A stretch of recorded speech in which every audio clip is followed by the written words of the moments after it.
তো বলছে আমি ভিন্ন আর কেহ নাই, আর ন্যায় আমার ন্যায় কে ডাকিবে। তাহলে উনাকে ছাড়া আমরা আর কাকে ডাকবো? উনি আমার পিতা, উনি আমার মাতা, উনি আমার বন্ধু, উনি আমার সব, ইহকাল পরকাল সব কিছু উনি। উনি বিনা আমি এক পাও চলতে পারবো না।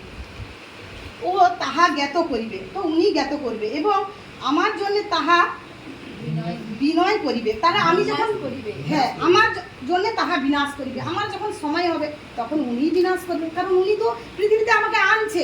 ওনার ইচ্ছা যখন শেষ হবে আমিও পৃথিবী থেকে চলে যাব, কারণ আমি আসছি পৃথিবীতে খেলার জন্য। আমার খেলা যখন এই মাঠ থেকে শেষ হয়ে যাবে পরমেশ্বর পিতা আমাকে আউট করে দিবে।